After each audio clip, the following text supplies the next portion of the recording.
Mas agora eu passo a palavra para a Ana, que ela vai continuar. Boa noite, tudo bem? Então, aproveitando o que a Maria falou, realmente a gente vai precisar ser breve, né? Porque temos um tempo curto e até para não cansar muitas pessoas que estão ouvindo. Mas a gente fez um planejamento para que realmente a gente pudesse abordar vários assuntos, pincelar alguns assuntos e ele ser o início de algum outro encontro, né? Pessoas que estiverem interessadas no assunto, a gente pode debater em algum momento, né? Porque, na verdade, é crescimento para nós, né? Como pessoas, como casais. Por quê? Porque relacionamento nós temos com todo mundo, né? Até com o nosso espelho a gente se relaciona, né? E aí, o que que nós precisamos ajustar? É a nossa comunicação, né? Então, a gente estudando, as nossas vivências nos mostram isso, que nós somos feitos na nossa base, nosso pensamento, e os nossos pensamentos movimentam toda a nossa vida, né? É, e aí, através de um pensamento, vem também a nossa comunicação. Às vezes a comunicação é verbal, nós usamos palavras, e às vezes a nossa comunicação é através de gestos, através de uma menção física, né? Às vezes a gente faz uma cara feia, e isso também comunica coisas. Então, basicamente, a gente vai falar um pouco sobre comunicação. A Maria estava falando, né? Será que 5 linguagens do amor está na Bíblia? A gente pensa assim, que existe um versículo que diz, cri, por isso falei, né, Maria? Inclusive, era a inspiração tua, cri, por isso falei, família, um projeto de Deus, né? Quando Deus te deu essa palavra para iniciar todas as nossas atividades, é justamente isso, né? A base dos relacionamentos é aquilo que a gente fala.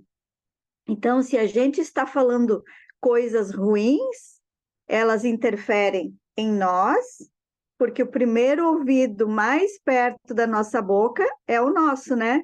Então, a gente já está fazendo mal para nós mesmos. E quem convive ao nosso redor também é prejudicado, né? Como o professor Clodoaldo falou, né? Quem está no nosso círculo íntimo, quem nós deixamos entrar no nosso círculo íntimo, dentro da nossa casa, né? Convivendo com a gente, já é um aspecto que a gente precisa observar. O que estamos falando com quem convive com a gente, né?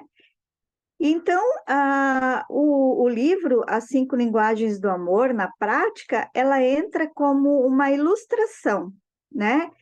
Vamos imaginar assim, como que a gente poderia abordar esse assunto para que todos conseguissem praticar aquilo que a gente fosse falar. Hoje à tarde até a gente fez uma sugestão no grupo, né? Tanto para os homens quanto para as mulheres, que fizessem uma lista de aspectos, né? Coisas que levariam cada um, né? A casar novamente com aquela mesma pessoa, aquele cônjuge que já foi escolhido alguma vez, né? Então, por que isso? Porque estimular cada um de nós a pensar as coisas boas que, desde o início, levaram cada um de nós a escolher o seu parceiro, né? O seu cônjuge. Que às vezes a gente esquece. Às vezes as coisas vão ficando para trás e a gente não lembra mais do porquê escolheu aquela pessoa, ou porquê foi escolhido por aquela pessoa. Então, por isso que a gente fez essa brincadeira, né? Essa dinâmica para a gente relembrar, né? Além de tudo, ainda depois vocês vão poder trocar os papéis, né? Entregar para o outro o seu papelzinho, para quê? A sua lista. E eu espero, nós esperamos, né? Que ela traga bons frutos, né? quem não está se comunicando há um tempo, possa usar essa lista para fazer um recomeço, né? De diálogo, de coisas que consegue conversar ainda. Mas voltando para as linguagens do amor, o autor desse livro, chegaste a botar no grupo, né, Maria? O PDF do livro, né? Quem tiver vontade de ler, né, pode buscar lá no livro, ele tem em PDF, aí vocês podem ler todo ele, né? Eu vou falar só sobre as 5 linguagens, para ser rápido, e depois a gente espera que vocês treinem em casa, tá bem? As 5 linguagens, então, começam assim. A primeira delas é chamada palavra de afirmação. Na nossa comunicação, e o que isso quer dizer, palavras de afirmação? Na nossa comunicação diária, ele sugere que a gente use palavras positivas para incentivar as pessoas que estão ao nosso redor. E no nosso caso agora, falando sobre o nosso cônjuge, a gente gosta muito ou se sente muito impulsionado a reclamar, né, do nosso parceiro, da nossa parceira. E quando a sugestão dele diz exatamente isso, não reclame, fale palavras de incentivo, né? Palavras de afirmação. Para que eu possa colher, eu preciso plantar, né? Crie, por isso falei. Então, se eu quero ter uma colheita boa, eu preciso plantar bons frutos. E na linguagem não é diferente. A segunda linguagem que ele cita são presentes. E olhem só, ganhar presentes é muito bom, né? Mas dar presente também é bom. Inclusive na Bíblia diz, né? Que dar é melhor que receber. Então, os corações generosos, quando derem presentes, eles vão receber coisas que talvez fiquem surpresos, né? Então, o dar presentes que mostra que a gente estava pensando na pessoa, ela é algo muito importante.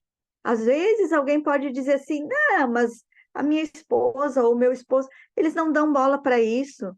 Mas a gente, por nossas experiências profissionais, vemos o quanto um presente é importante. E não é nada caro. Às vezes é uma florzinha que foi colhida lá no jardim, né? Algo que represente assim, eu estava pensando em você, ou eu pensei em você durante o dia, certo? A terceira linguagem são atos de serviço. O que quer dizer atos de serviço? É muito simples. É fazer algo que você sabe que a outra pessoa aprecia. E aí eu vou usar o exemplo da nossa amiga Solange, quando ela diz assim, às vezes é lavar a louça que eu deixei na pia, né? Isso é um ato de serviço, é fazer algo que a outra pessoa normalmente faz, mas hoje eu tenho um tempo, hoje eu consigo e eu vou lá e vou fazer, né? A pessoa vai ficar surpresa e ela vai se sentir muito feliz. E essa linguagem é chamada ato de serviço. Outra linguagem é o tempo de qualidade. Na atual vivência nossa, tudo é muito rápido, né? As comunicações são rápidas, as comidas são rápidas, tudo é feito em micro-ondas, né? A não ser que a pessoa não tenha micro-ondas em casa, né, Carla? Aí é tudo feito de outra forma, né? Mas eu brinco por quê? Porque tudo é muito rápido, né? Desde que inventaram o fast food, as pessoas fazem tudo muito rápido. E aí elas não têm mais tempo de qualidade, né? Às vezes estão conversando com o celular na mão, às vezes elas estão vendo um filme com outra atividade ao mesmo tempo, né? Elas não conseguem mais se concentrar em fazer uma tarefa. E nos relacionamentos isso não é diferente. Ficamos ali com o nosso tempo esgotado, sempre correndo e não tirando um tempo de qualidade. Tempo de qualidade, ele é preciso de organização, disciplina, para que realmente a gente tenha intenção de passar um tempo perto da pessoa. E isso é importante porque precisamos de tempo para nós mesmos, darmos qualidade para a nossa vida e para os que nos cercam. Então, o nosso cônjuge, ele precisa de tempo de qualidade, né? Então, a gente pode oferecer isso para ele e ele para nós. E por último, então, com tudo isso tão bem realizado, que tal um toque físico? Não é uma boa linguagem de amor? Muitas vezes a gente está há anos casado, né? Às vezes nem dorme mais no mesmo quarto, na mesma cama. Tantos motivos levam, às vezes, a dormir em outro quarto, né? Começa o ronco ficar mais alto. E aí, quando é que se consegue fazer o toque físico? É preciso tirar um tempo para fazer isso. Um beijo, um abraço, né? Um toque realmente que demonstre a presença, né? A nossa presença na vida da pessoa. Isso é muito importante. Então, o toque positivo, ele é fundamental, ele libera coisas no nosso corpo que às vezes estavam adormecidas, né? Hormônios e todas as nossas, né, coisas que geram saúde no nosso corpo. Então, eram essas as 5 linguagens do amor que a gente passou aqui para lembrar vocês. As meninas já tinham ouvido falar sobre isso, mas a gente trouxe aqui para os meninos também aprenderem um pouco e agora praticar em casa, né? Depois no grupo a gente pode colocar de novo as 5 linguagens do amor ali para vocês fazerem exercícios, tá bom? É isso aí, Maria.